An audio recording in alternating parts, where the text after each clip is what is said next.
எல்லோருக்கும் வணக்கம். இன்னைக்கு நாங்கள் செஞ்சு காமிக்க போகிற ரெசிபி கருவாடு குழம்பு. இது எங்கள் ஃபேமிலியில் வந்து ரொம்ப ட்ரெடிஷ்னலாக செய்வோம். அண்ட் இது ஜெனரேஷன்ஸ் டுகெதர் இந்த ரெசிபி அப்படியே தான் இருக்குங்க எங்கள் ஃபேமிலியில். ஸோ ரொம்பவே பிரமாதமாக ரொம்பவே நல்லாயிருக்கும். நான் ஃபஸ்ட்டு என்ன பண்ணியிருக்கேன், ஒரு ஹாட் கேஸில் அதாவது ஹாட் பேக்கில் வந்து தண்ணி நல்லா சுடு தண்ணியை ஊற்றி இந்த உணர்ந்த மொச்சக்காய் வந்து நல்லா ஊற வச்சுருக்கேன். ஒரு 2 மணி நேரம் ஊறினாக்கா அது வந்து நல்லா அந்த மொச்சக்காய் ஊறி நல்லா ஒரு 2 மடங்கு அளவுக்கு பெருத்துடும். அதுக்கு பிறகு வந்து நம்ம அது நல்லா ஊறிடும். அந்த மொச்சக்காய் நல்லா ஊறின பிற்பாடு நம்ம எடுத்து அது குக்கரில் போட்டோம்னா பட்டுன்னு வந்துடும். அந்த மொச்சக்காய் நல்லா ஊறின பிற்பாடு அந்த உருளைக்கிழங்கு மொச்சக்காய் போட்டு கொஞ்சமாக தண்ணி விட்டு அந்த குக்கரில் 2 விசிலுக்கு ப்ரெஷர் குக் பண்ணிக்கிறேன். அதே டைம்லேயே புளி தண்ணியை வந்து நான் கரைக்க போகிறேன். அந்த புளி தண்ணி எப்படி கரைக்கிறதுனா, நான் தக்காளி பழம் அண்ட் புளி தேவையான அளவு புளி வந்து ஒரு சின்ன பாத்திரத்தில் சேர்த்து அதுக்கு தண்ணி தேவையான அளவு தண்ணி சேர்த்து நல்லா கொதிக்க விட போகிறோம். இந்த ரசம் எப்படி தயார் பண்ண போகிறோம் அதே மாதிரி அந்த புளி தண்ணியை வந்து நம்ம கரைச்சி எடுத்து வச்சுக்கணும். ஸோ ஒரு 4 தக்காளி பழம் எடுத்திருக்கேன். நல்லா ஒரு பெரிய லைம் சைஸ் அளவுக்கு புளி எடுத்திருக்கேன். புளி கன்சிஸ்டன்சி டிபெண்ட் ஆகுதுங்க. அகெயின் நான் சொல்கிறேன், நான் பழைய புளி இருக்குது, புது புளி இருக்குது. ஸோ அது நீங்கள் அந்த புளி பார்த்து கன்சிஸ்டன்சி நீங்கள் சேர்த்துக்காங்க. நான் எல்லாமே ஒரு மெஷர் வந்து என்னோட ஐடியா அண்ட் எங்கள் வீட்டில் நாங்கள் எப்படி செய்கிறோம் அதுக்கு தகுந்த மாதிரி தான் செய்கிறேன். நான் அந்த புளி கன்சிஸ்டன்சியெல்லாம் நீங்கள் பார்த்துட்டு நீங்கள் செய்யணும். ஸோ அந்த உரப்பு எவ்வளோ வேணும்னு பார்த்து நீங்கள் செய்யணும். அடுத்து வந்து நான் மசாலா தயார் பண்ணுறேங்க. மசாலாவுக்கு வந்து நல்லா நெய் ஒரு சட்டியில் விட்டு நல்லா காய வச்சு அதில் வந்து மிளகு, சீரகம், வெந்தயம், பூண்டு, வெங்காயம், பச்சை மிளகாய் அண்ட் இஞ்சி இத்தனை சேர்த்து கருவேப்பிலையும் ஒரு 2 கொத்து நல்லா சேர்த்து நல்லா வதக்கி அந்த பொன்னிறம் கலரில் அந்த வெங்காயம் நல்லா மாறின பிற்பாடு நல்லா எல்லாத்தையும் ஆற விட்டுட்டு மிக்சியில் சேர்த்து கொஞ்சமாக தண்ணியும் சேர்த்து ஒரு நல்லா அரைச்சி பேஸ்ட்டு தயார் பண்ணிக்க போகிறேன். இந்த பேஸ்ட்டை வந்து நம்ம குழம்புல சேர்க்க போகிறோம். ஸோ அதை எடுத்து ஒரு பக்கமாக வச்சுக்கிறேன். அடுத்து வந்து நான் அந்த கருவாடு வாஷ் பண்ணுறேன். நல்லா பீஸாக இந்த வஞ்சர கருவாடு எடுத்துக்கினேன். நீங்கள் சொரா கூட யூஸ் பண்ணலாம். உணர்ந்த சொரா அந்த கருவாடு வந்து உங்களுக்கு கிடச்சிச்சின்னா நீங்கள் அதை கூட யூஸ் பண்ணலாம், ரொம்பவே நல்லாயிருக்கும். இப்போ இந்த வஞ்சர கருவாடு வந்து நல்லா அந்த உப்பு போகிற அளவுக்கு மேலேருந்து அந்த அழுக்கு இந்த மண் உப்பு எல்லாம் போகிற அளவுக்கு நல்லா எல்லாத்தையும் வாஷ் பண்ணிட்ட பிற்பாடு சுடு தண்ணியும் கொஞ்சம் லைட்டாக சேர்த்து எல்லாத்தையும் நல்லா வாஷ் பண்ணிவிட்டு ஒரு 2லேருந்து 3 முறை நல்லா வாஷ் பண்ணிவிட்டு நான் அதை எடுத்து ஒரு பக்கமாக வச்சுக்க போகிறேன். ரொம்பவும் இந்த கருவாடை நீங்கள் வாஷ் பண்ண போகாதீங்க. நிறைய நீங்கள் வாஷ் பண்ணிங்கன்னா அதில் இருக்க சத்தெல்லாம் அந்த சுடு தண்ணியிலே இறங்கிடும். ஸோ லைட்டாக அது வாஷ் பண்ணிவிட்டு அந்த மண்ணெல்லாம் போகணும். மேலேருந்து அந்த மண் இந்த உப்பெல்லாம் மேலே கட்டியிருக்கோம் இல்லையா, அதெல்லாம் போகிற அளவுக்கு வாஷ் பண்ணால் போதும். அதுக்கு பிறகு வந்து கொஞ்சமாக நீங்கள் வந்து வினிகர் சேர்த்துக்கோங்க, மிளகாய்த்தூள், மஞ்சாத்தூள் சேர்த்துக்கோங்க. உப்பு சேர்க்காதீங்க, இந்த கருவாட்டில் ஏற்கனவே உப்பு இருக்கும்.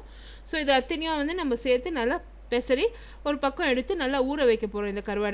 இந்த கருவாடை அப்புறமா நான் வறுத்து நான் அந்த குழம்புல சேர்க்க போகிறேன். ஸோ நல்லா அந்த கருவாடு ஊறணும், இந்த காரம்லாம் நல்லா இழுக்கும் இந்த கருவாடில்.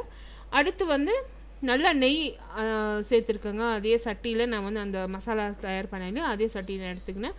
நல்லா ஒரு 5லேருந்து 6 டேபிள் ஸ்பூன் நெய் கொஞ்சம் நல்லாவே எண்ணெய் விட்டு நெய் விட்டு நான் வச்சுருக்கேன். அதில் கடுகு, சீரகம், வெந்தயம் தாளிச்சிக்கினேன்.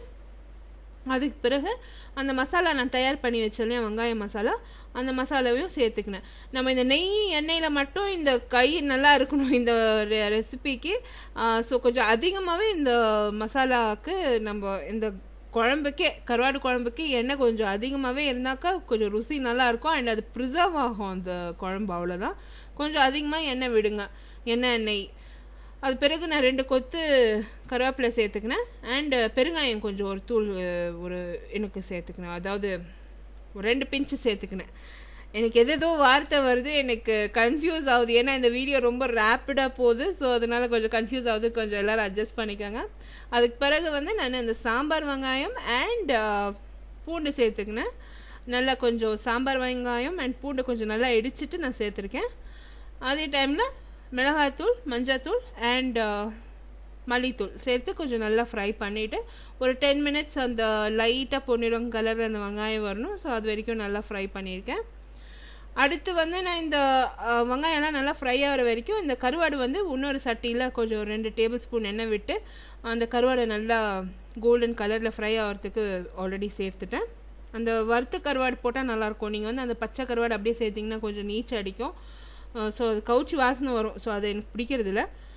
அடுத்து வந்து இந்த வெங்காயம்லாம் கொஞ்சம் நல்லா ஃப்ரை ஆன பிற்பாடு அதில் நான் கத்திரிக்காய் சேர்த்துக்கினேன். எங்கள் பாட்டியெல்லாம் என்ன பண்ணுவாங்கன்னா வாழைக்காய் இந்த கருணக்கிழங்கெல்லாம் கூட சேர்க்குவாங்க இந்த ரெசிபிக்கு. ஸோ நீங்கள் அந்த வாழைக்காய் கருணக்கிழங்கெல்லாம் சேர்க்குறதுனா கத்திரிக்காய் முந்தையே நீங்கள் சேர்த்துக்கணும். ஏன்னா அது கொஞ்சம் டைம் எடுக்கும் அந்த கருணக்கிழங்கெல்லாம் வேகிறதுக்கு. ஸோ அது பார்த்து நீங்கள் அந்த கருணக்கிழங்கு அந்த கத்திரிக்காயெல்லாம் பார்த்து அதாவது டைமுக்கு சேர்க்கணும். அடுத்து கத்திரிக்காய் சேர்த்த பிறகு இந்த புளி தண்ணி அண்ட் தேவையான அளவு உப்பு, நல்லாவே உப்பு போட்டு மொச்சக்கொட்டை நான் வேக வச்சுருக்கேன், அந்த மொச்சக்கொட்டையும் சேர்த்துக்கிறேன். சேர்த்து இது நல்லா நான் வந்து மூடி போட்டு வேக விட போகிறேன்.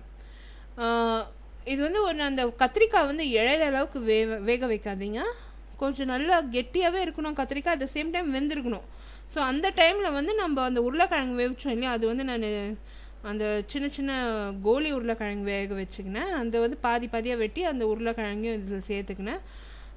இந்த குழம்பு வந்து அன்றைக்கே சாப்பிட்டிங்கன்னா நல்லா இருக்காது.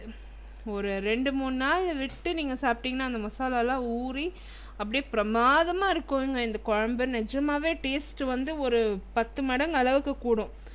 இப்போ அடுத்து வந்து அந்த வறுத்து வச்சுருக்க கருவாடை சேர்த்துக்கினேன். சேர்த்த பிறகு நல்லா கொஞ்சம் ஒரு கொதி விட போகிறேன்.